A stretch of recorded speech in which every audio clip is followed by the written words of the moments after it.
আত্মসমর্পণ করছেন সালমান শাহ হত্যা মামলার আসামি অভিনেতা ডন। এখন তো ভুল বোঝা তো করার কিছু নেই, মানে পারি না। এখন যদি ভুল বুঝে তাহলে আমি কি করতে পারি? আমি মানে ইমোশনাল হয়ে গেলে কি না হয়ে গেলে কি? কারণ আমার তো বন্ধু, আমি তো হারাইছি। বন্ধু হারাইছি মানে আমিও হারিয়ে গেছি, স্বাভাবিক ব্যাপার, তাই না? তো আর আমার ভুল বোঝাবুঝি, ভুল বুঝতেই পারে, নানান রঙের রঙিন করে আমাকে ভুল বোঝানো হয়েছে, পাবলিকের কাছে আমাকে ভুল বুঝতেছে। কাছে আমার একটা আবদার থাকবে, আমি একটা সুষ্ঠু বিচার চাই।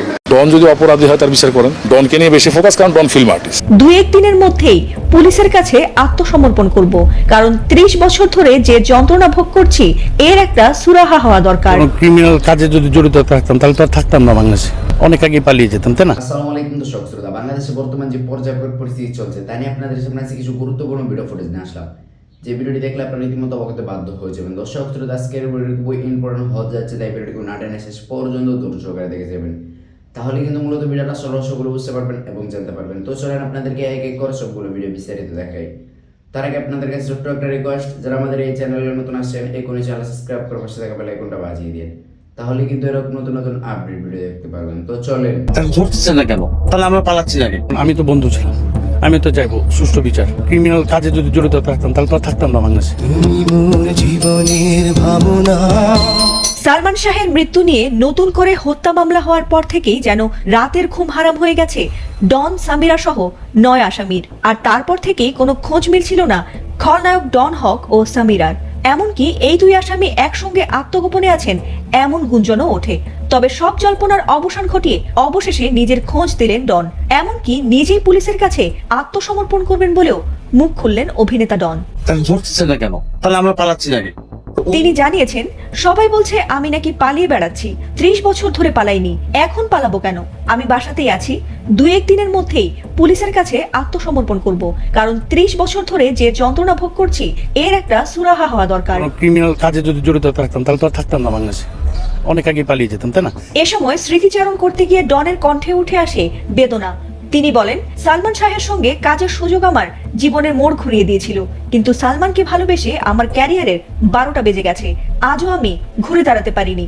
তিনি আরো বলেন, সালমানকে ভালোবেসেছি বলেই জীবনের প্রচন্ড ঝড় সহ্য করেছি, কিন্তু এখন আর সেই যন্ত্রণা সইতে পারছি না। আমিও আত্মহত্যা করিনি বলেই কি অপরাধী হয়ে গেলাম? একদিন সত্য প্রকাশ হবেই। কারণ আমি তো বন্ধু ছিলাম, আমি তো চাইবো সুষ্ঠু বিচার। যদিও এমন ভিডিও ছড়িয়ে পড়ার পর অনেকেই ক্ষুব্ধ প্রতিক্রিয়া জানিয়ে বলেছেন, সে যদি বাসাতেই থাকে তবে আসামি হওয়ার পরও কেন তাকে গ্রেফতার করা হচ্ছে না? এমনকি অনেকেই বলেছেন, মামলা থেকে বাঁচতে আবারও বন্ধুত্বের মুখোশ পড়েছেন don. Salman, he was one of the part of my heart. 1996 সালের 6 সেপ্টেম্বর রহস্যজনকভাবে মৃত্যুবরণ করেন বাংলা চলচ্চিত্রের কিংবদন্তি নায়ক সালমান শাহ। তখন ধারণা করা হয়েছিল এটি আত্মহত্যা, কিন্তু পরিবার শুরু থেকেই দাবি করে এটি আত্মহত্যা নয়, বরং এক পরিকল্পিত হত্যা। আর অপমৃত্যু মামলা এবার হত্যা মামলা হিসেবে পুনর্জাগরণ ঘটে প্রায় 3 দশক পর গত 21 অক্টোবর। আমি সালমানকে আমি আমার অর্ধেক মনে করি সবসময়। মাত্র 3.5 বছরের ক্যারিয়ারে সালমান শাহ হয়ে উঠেছিলেন 90 দশকের ঢাকাই সিনেমার এক উজ্জ্বল নক্ষত্র। আজও তার মৃত্যু রহস্য অমীমাংসিত। তবে এবার হয়তো নতুন মামলাটি খুলে দিতে পারে সেই বহুল প্রতীক্ষিত সত্যের দরজা। যদি ভুল বুঝে তাহলে আমি কি করতে পারি, তাই না? আমি মানে ইমোশনাল হয়ে গেলে কি না হয়ে গেলে কি? কারণ আমার তো বন্ধু, আমি তো হারাইছি, আমার এটার একটা অর্ধেক অংশ তো সালমান। পিবিআই সর্বশেষ যে প্রতিবেদন দিয়েছে যে সালমান শাহ আত্মহত্যা করেছে, তবে ভক্ত এবং পরিবারের দাবিতে আবার একটা শুনানির তারিখ দিয়েছে, যে সালমান শাহ পরিবার যেটা দাবি করছেন যে অপমৃত্যু মামলাকে হত্যা মামলায় রূপান্তরিত করা হবে। বন্ধু ছিল, সহকর্মী ছিল, কি করবেন এই বিষয়টি? ভাই, এটা আসলে 25 বছর ধরে এগুলো বলতে ভালো লাগে। সালমান সম্পর্কে আমি একটা কথাই বলতে চাই এবং বলবো এবং বলি, তুই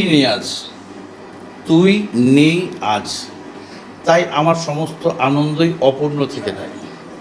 সালমান আমার সেরকম একটা বন্ধু ছিল, ঠিক আছে?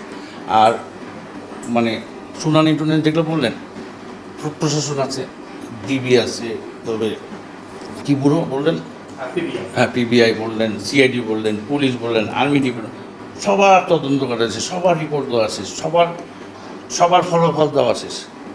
তারপরে আপনাদের হয়তো মানে প্রোটেস্ট করছেন, তাই না? তাহলে এরা সবাই মিথ্যা হয়ে যাবে, তাই না? আপনি প্রোটেস্ট করতেই পারেন, আপনার মনের মধ্যে ভুল ধারণা থাকতেই পারে, তাই না? ওইটা দেখার বিষয় না। আমার কথাটা বুঝছেন?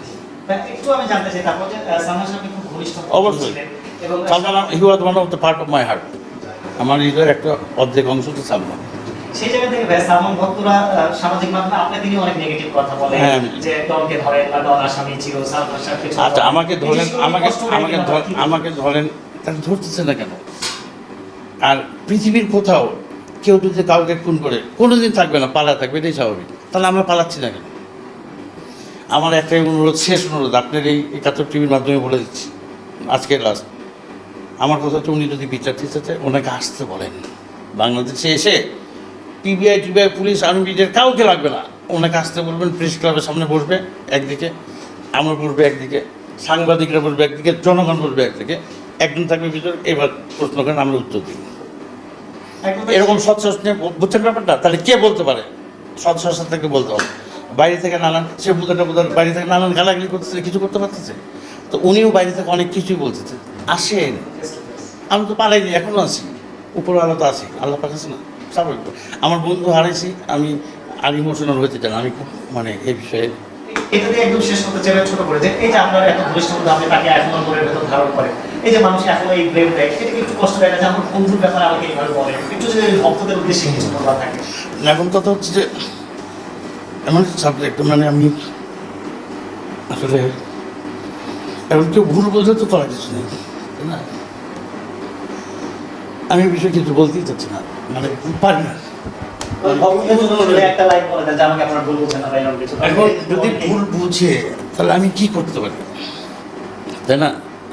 আমি মানে ইমোশনাল হয়ে গেলেই কি, না হয়ে গেলে কি? কারণ আমার তো বন্ধু, আমি তো হারাইছি। বন্ধু হারাইছি মানে আমিও হারিয়ে গেছি, স্বাভাবিক ব্যাপার, তাই না?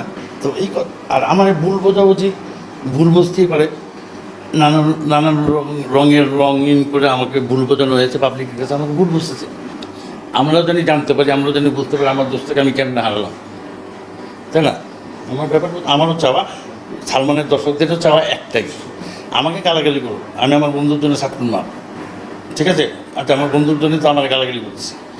আমারও আমার ওই বন্ধুর ভক্তদের কাছে আমার একটা আবদার থাকবে যে আমারও বলার কথা হচ্ছে যে, আমারও চাওয়ার কথা হচ্ছে যে আমি এটা সুষ্ঠু বিচার চাই। আমরাও জানতে চাই, জাতি জানতে চাই, তাই না?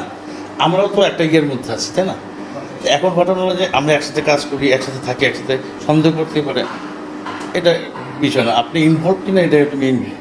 সালমান ভক্তদের মতো আমিও চাই যে সালমানের মৃত্যুর রহস্যটা উদ্ঘাটন হোক, আমরাও জানি, আমরাও জানতে চাই।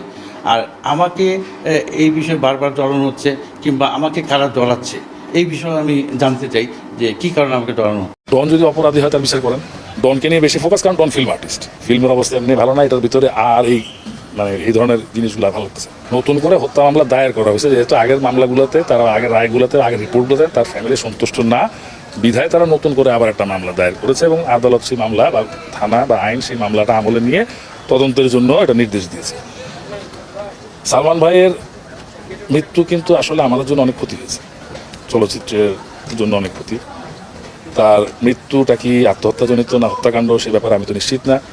সে ব্যাপারে এর আগে যত তদন্ত সংস্থা রিপোর্ট দিয়েছে, তারা মেডিকেল রিপোর্টও বলেছিল আত্মহত্যা, এবং বিভিন্ন সংস্থা যারা ইনভেস্টিগেট করেছে তারাও বলেছে আত্মহত্যা। লাস্টলি মানে সর্বশেষ যে তদন্ত হয়েছে সেটা সম্ভবত PBI, police bureau of investigation, যেটা ওরা করেছে, ওদের তদন্ত ওই আগের পূর্বেকার তদন্তের মতোই রিপোর্ট দিয়েছে। হয়তো সেটা তার ফ্যামিলিকে সন্তুষ্ট করতে পারেনি, তার ফ্যামিলি অধিকতর তদন্ত অথবা মামলাটাকে একটি হত্যাকাণ্ড মামলা হিসেবে দায়ের করেছে। তো আমি বলবো যে সালমান ভাইয়ের মৃত্যু যদি হত্যাকাণ্ড হয়েই থাকে তাহলে অবশ্যই সমস্ত আসামি বিচার হোক, কিন্তু অযথাতে কেউ হয়রানির শিকার না হয়, কাউকে ততটা হয়রানি করা না হয়, এর জন্য আমি সবার প্রতি একটা সদয় দৃষ্টি রাখার আহ্বান জানাই। ডন যদি অপরাধী হয় তার বিচার করেন, ডন যদি অপরাধী না হয় তাকে হয়রানি করেন না।